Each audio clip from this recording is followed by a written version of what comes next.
Hi, everybody. This is the History Makers Interviews. I'm joined with Robbie McCormick. Thanks for joining us. Yes. Awesome. So happy to have you here. So first question, when did you join APCO? 2009. 2009. Okay. Yep. All right. Not too long ago. During your tenure in APCO, tell us what agencies you worked for, the positions you held, and we'll start off with that half of the question. And we'll move on to the next. So I began at the Eddy County Sheriff's Office down in the basement of the courthouse. A little two-seater. Set them a little corner. Yeah, just a little two-seater. Yep. They were consolidated on paper but hadn't done so yet. So we were kind of working with the other agencies already, but kind of still a co-located kind of thing. We consolidated in February of 2010 to the Regional Emergency Dispatch Authority. And that's where I worked until 2018. I went to work at the Tarrant County 911 District in March of 2019, which is Fort Worth, Texas. Got it. Okay. And in April of 22, I went to Cobb County, Georgia, which is just north of Atlanta. It's the metro Atlanta area. And now I'm at Bernalillo County, which is Albuquerque, New Mexico. Got it. Okay. A little bit of moving around. Yeah, a little bit. Okay. In the second half, what were some of the responsibilities of your positions? And you already went over the lines of services that you were there.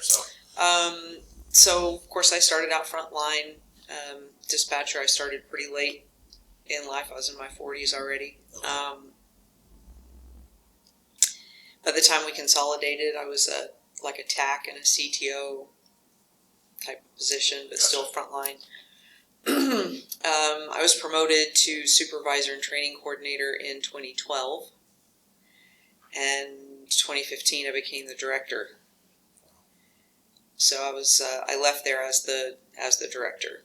When I went to TC 911, I was once again a training coordinator, and training and development coordinator was the title.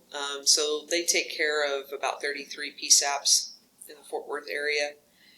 That includes like the provision of their call taking equipment and whatnot, but I was in the training part. So there's about 700 personnel in those 33 PSAPs, and anybody in Texas could come because we were a training provider. So I think the last year I was there, we had like 80 or 85 classes that year. So I was either arranging for them, paying for them, or teaching them. One of the three.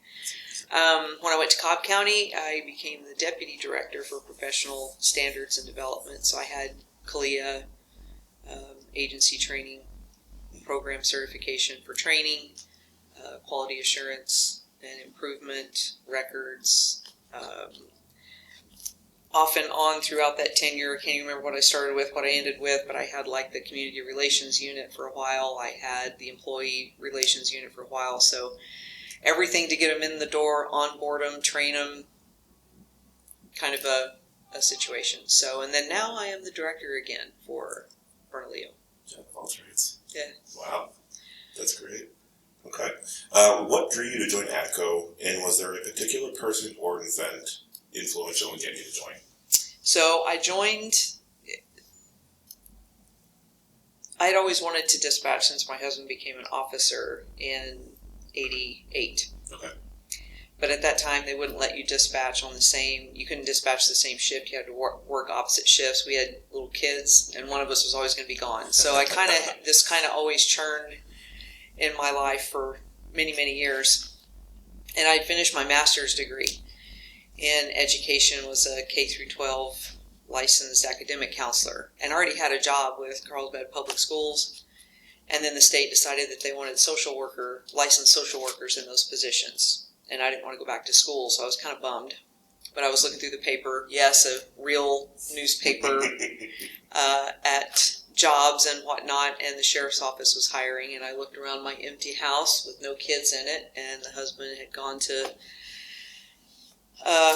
Iraq and Afghanistan, and so I did that. Now, I say all that to say this. What made me join APCO is because I walked into dispatch with a background in education, realizing there was very little education there. There was not a training program that had benchmarks and standards and things. So I started researching, of course, trying to figure out how I could do that, get that done.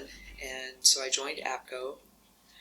And my first conference I took vacation, paid for it myself because we had no training dollars. Yeah. Right. So that was kind of the catalyst. Is I knew there had to be some professional standards for us out there somewhere. Yeah. And I found them, Yeah. and I paid for my first CTO class, my first supervisor class, all of that, because I knew there had to be training that actually measured your proficiency a little bit before they just cut you loose to do something. Right. Yeah. But I was very hooked. So what actually hooked me into training, because training is kind of my wheelhouse. Even as a director, I just pay a lot of attention to it. Was my first conference that I went to was also Nathan Lee's first conference to tell about Denise. Yeah. And I vowed to myself that I, nor anyone I had influence over, would ever do something like that. So I just kind of stayed with the training compliance area to make sure that was how that worked. So it was a lot of catalysts that put me down that road. So that's fantastic that you saw that need and you filled it. Yep. That's great. Yeah, and it was the raw first time, so it hit a little different. I've heard it many times, but that one hit the hardest and the most impactful. Yeah. Awesome. Okay. Let's see. Has your APCO membership had a direct effect on your career in public safety communications? Absolutely. Yeah, like you just explained. Absolutely. Yeah. So, in 2012, also pretty close around. I don't remember if it was right before or right after I became the training coordinator and supervisor. It was kind of a dual hat situation there. I also became an agency instructor for APCO. Yeah. And by 2015, I was an adjunct instructor for APCO. And so I've always taught APCO, breathed APCO, lived APCO, just kind of, I believed in, then I got involved in the standards committees and writing for some, contributing to the textbooks, right? And I could see that we weren't just developing standards to say we had some.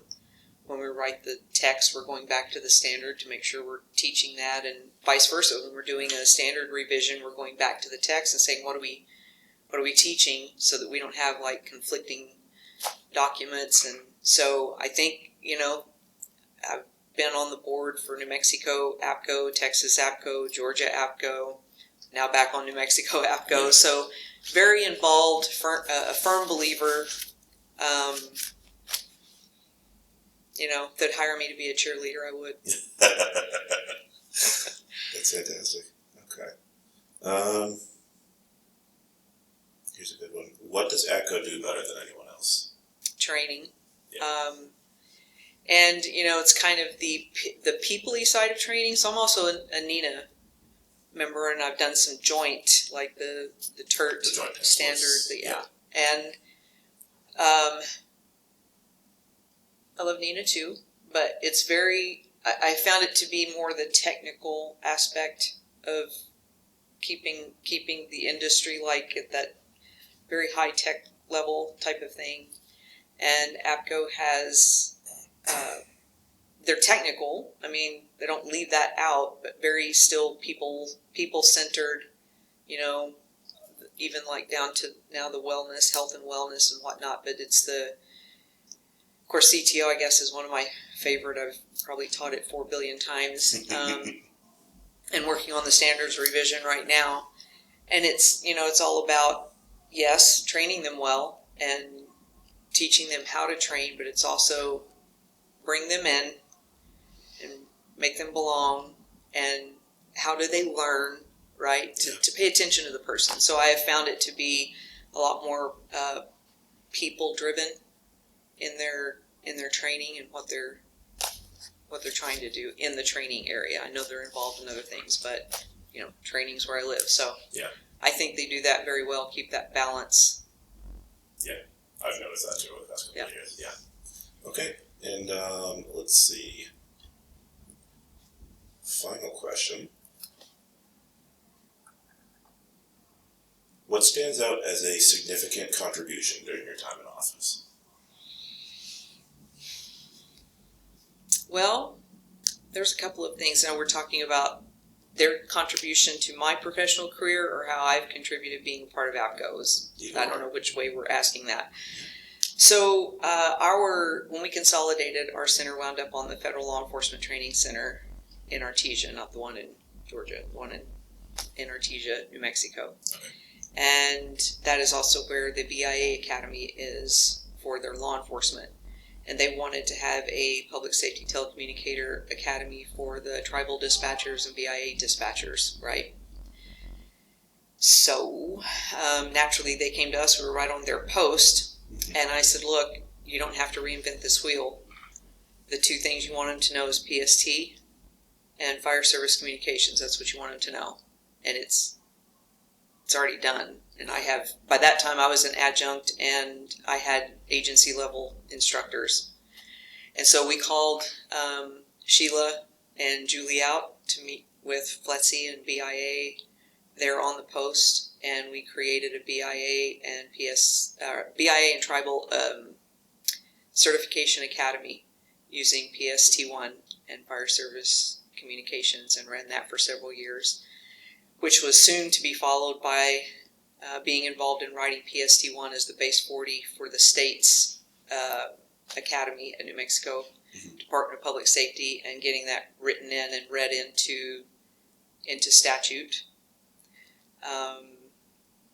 So as far as just like spreading the gospel of APCO, I try to insert it everywhere that people are searching for how to do something, and they don't realize that it's done.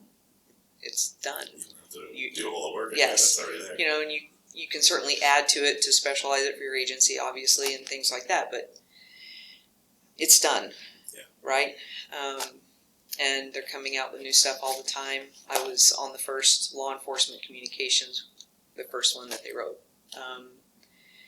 So I think just putting that stuff together and knowing, keeping that always in my head, what they have, because people are always, I wish I could find, or I wish I had this, or I wish we could do this. I'm like, let me introduce you to how you can get that done. And so, yeah, I would think that those were a couple of highlights anyway.